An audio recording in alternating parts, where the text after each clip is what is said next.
Welcome to Second Take, the show that focuses on the issues behind the news. Mining Weekly editor Martin Creamer joins me today to unpack the latest in the mining industry. Hi Martin. Hi Chanel.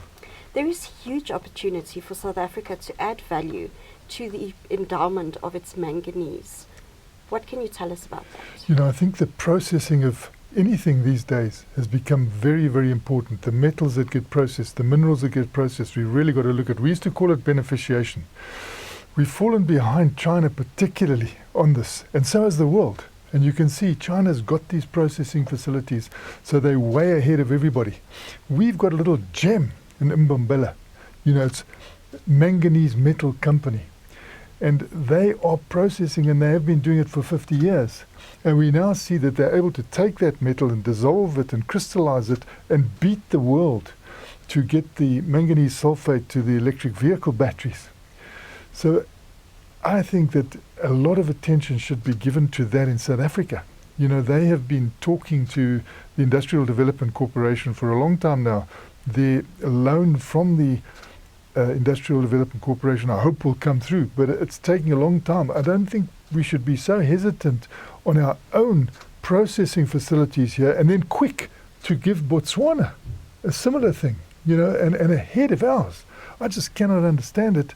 So, South Africa needs to realize that this processing that is going on in Mbombela in the manganese field is something that must be backed, because it could be much bigger, as people have been saying. And they, outside of China, they're the only processor. So can you imagine the scope that you've got? They're exporting their manganese metal to Japan in a big way. They're exporting to the United States, to Europe. So they're a big exporter. Japan has realized the value. Japan actually led them towards dissolving their own metal and then getting the manganese sulfate into the market fast. But what is needed is for them to go and get their particular product from ore. At the moment, they're getting it from waste. And so their manganese metal, which is the purest in the world, it's purer than the Chinese. They use fines, what we call fines, manganese fines. When they go into this in a more organized way, they're going to use manganese ore.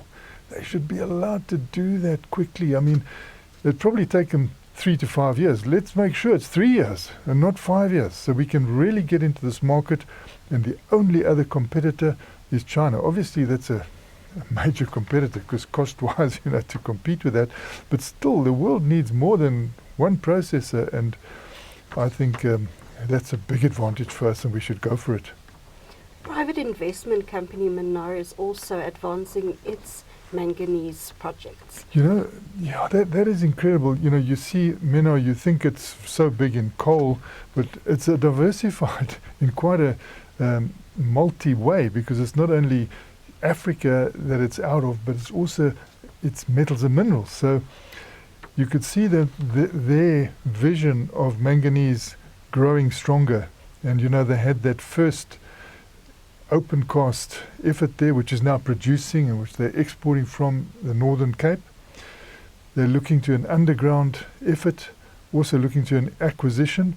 Then they've signed an agreement with Gabon, which is also manganese ore rich, and they're expecting to go ahead with projects there as well. So a lot of focus on manganese at the moment because of the need of it in the electric vehicle batteries, and in batteries as a battery manganese.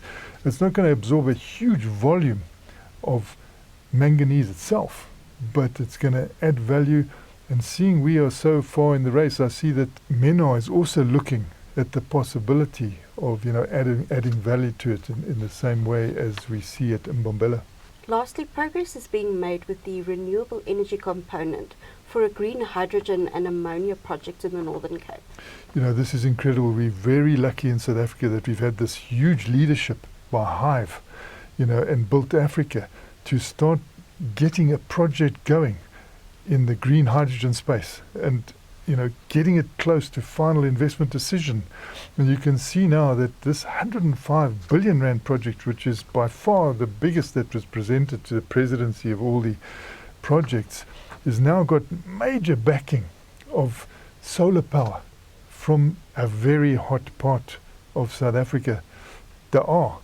And that's on top of the wind energy that they've secured. So, the renewable energy side of it is being well secured by Hive.